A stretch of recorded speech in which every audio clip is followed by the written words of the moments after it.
Assalamualaikum warahmatullahi wabarakatuh. Wahai sahabatku, semoga sahabatku dalam kondisi sehat walafiat di bawah lindungan dari Allah Subhanahu wa taala. Gara-gara istri, seorang suami bisa su'ul khotimah ketika meninggal dunia. Karena itulah, maka pada kesempatan kali ini menjadi seorang istri, wahai sahabatku, atau ketika kita menjadi seorang suami, ingatkan istrinya supaya istrinya itu mendukung terhadap suaminya dan supaya suaminya itu mati dalam kondisi husnul khotimah. Ceritanya bagaimana? Pada zaman dahulu, pada zaman Rasulullah Shallallahu Alaihi Wasallam, ada sahabat yang bernama Alqamah. Alqamah itu sakitnya agak keras. Ketika sakitnya agak keras, yang sakit itu kemudian Alqamah meninggal dunia. Suatu saat istrinya Alqamah datang menemui Rasulullah Shallallahu Alaihi Wasallam. Wahai Rasulullah, suami saya itu dalam kondisi sakit parah. Saya berharap memohon kepada Rasulullah Shallallahu Alaihi Wasallam supaya Rasul bisa datang ke rumah untuk melihat kondisi Alqamah yang sedang sakit parah itu. Kemudian Rasulullah Shallallahu Alaihi Wasallam mengajak para sahabat-sahabatnya untuk mendatangi rumah Alqamah. Ketika sampai ke rumah Alqamah, maka Rasulullah Shallallahu Alaihi Wasallam bertanya kepada si Alqamah, bagaimana kondisimu wahai Alqamah? Alqamah sudah tidak respon lagi. Alqamah sudah tidak respon, tidak bisa menjawab pertanyaan dari Rasulullah Shallallahu Alaihi Wasallam. Karena tidak merespon ini, maka Rasulullah mengajarkan kalimatus syahadah, asyhadu an la ilaha illallah wa asyhadu anna Muhammadar Rasulullah Shallallahu Alaihi Wasallam. Disuruh syahadat tidak bisa membaca, tidak bisa menirukan apa yang diajarkan oleh Rasulullah Shallallahu Alaihi Wasallam. Diulang-ulang terus oleh Rasulullah SAW supaya Alqamah bisa membaca syahadat. Tapi kenyataannya tidak bisa, wahai sahabatku. Karena itu maka Rasulullah bertanya kepada para sahabat, apakah Alqamah itu masih memiliki orang tua? Dijawab oleh para sahabat, kalau bapaknya telah mati, bapaknya telah meninggal, tapi ibunya masih, tapi ibunya itu sudah tua renta. Ya sudah, kalau begitu wahai sahabatku, tolong panggil itu ibunya supaya ibunya itu datang ke sini untuk melihat kondisi anaknya. Sampai orang tua ibunya Alqamah didatangkan oleh Rasulullah melalui sahabat, yang sahabat itu mendatangi, para sahabat mendatangi rumahnya ibu dari Alqamah, lalu ibunya itu diajak ke rumah Alqamah. Sesampai di rumah Alqamah, Rasulullah Shallallahu Alaihi Wasallam itu bertanya kepada ibu dari Alqamah tadi itu, wahai ibu, bagaimana kondisi atau anakmu ini seperti apa? Dia menjadi anak seperti apa gitu? Lalu ibunya mengatakan, sesungguhnya wahai Rasulullah, anak saya ini termasuk anak yang baik, anak yang sholih, suka bersedekah, berjihad, melaksanakan ibadah sunnah, suka berjamaah, dan juga suka sedekah. Gitu. Tetapi ada satu hal yang membuat saya itu tidak ridho kepada anak saya ini, yaitu adalah bahwa anak saya itu lebih mementingkan istrinya daripada saya. Istrinya itu lebih diutamakan. Jadi anak saya itu lebih mengutamakan istrinya daripada saya, daripada mengurus saya gitu. Makanya saya tidak ridho kepada si anak saya namanya Alqamah itu, karena suaminya atau karena anakku itu lebih mementingkan istrinya. Karena itu maka Rasulullah Shallallahu Alaihi Wasallam, tapi sebelumnya wahai sahabatku, memang kalau misalnya Anda sebagai seorang istri, maka jadikan Anda menjadi solusi bagi keluargamu, bagi suamimu, supaya suamimu itu taat, berbakti kepada kedua orang tuanya. Jangan engkau jadikan dirimu, wahai perempuan, menjadi orang yang menyebabkan suaminya menjadi susah. Membela ibu kamu menderita, atau membela kamu ibu menderita. Jadi yang bagus bagaimana? Ia mengkompromikan dua hal ini.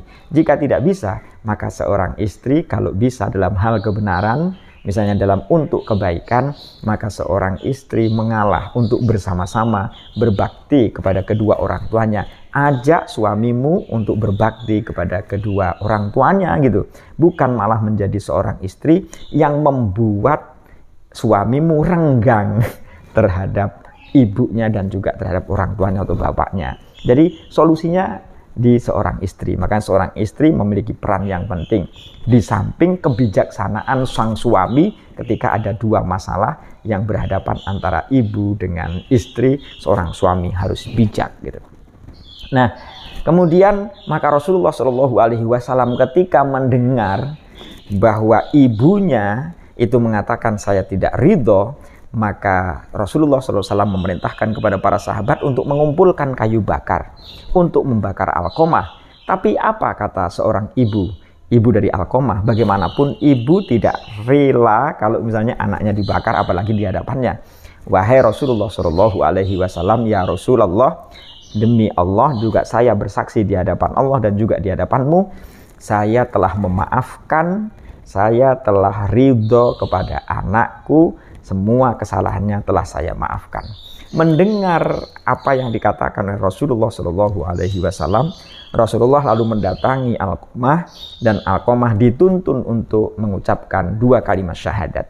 Dan alhamdulillah karena ibunya sudah ridho, ibunya sudah memaafkan Alqamah bisa mengucapkan kalimatus syahadah, bisa mengatakan asyhadu alla ilaha illallah wa asyhadu anna muhammadan rasulullah sallallahu alaihi wasallam, bisa, dan meninggal. Berarti Alqamah sudah meninggal husnul khotimah, hampir-hampir su'ul khotimah, tetapi karena ibunya telah ridho maka Alqamah meninggal husnul khotimah. Ketika Alqamah sudah disolati, dikafani, disolati, kemudian dimakamkan atau dikuburkan, maka setelah pemakaman itu Rasulullah Shallallahu Alaihi Wasallam berdiri di samping makam Alqamah. Rasulullah Shallallahu Alaihi Wasallam mengatakan kepada para sahabat, ya ma'asyiral muhajirin wal ansor, wahai sahabat-sahabatku dari kelompok muhajirin dan ansor, bahwa siapa yang lebih mementingkan istrinya daripada ibunya, lebih mementingkan istrinya ketimbang mementingkan ibunya, maka ibadah sholat sunnahnya dan juga ibadah yang lain tidak akan diterima oleh Allah Subhanahu wa Ta'ala. Dan Rasulullah itu menyampaikan itu setelah pemakaman dari Alqamah. Wahai sahabatku, memang pada posisi ini kita sebagai seorang suami harus memiliki sifat kebijaksanaan. Kalau bisa memang seorang suami bisa membuat suami yang baik untuk istrinya, serta menjadi suami yang baik untuk ibu kita. Jangan kita lebih mementingkan istri lalu menyakiti sang suami, menyakiti sang ibu, atau pada siang lain menyakiti mengasihi ibu lalu istri menjadi tersakiti. Kalau bisa, maka kita pada posisi yang bijak.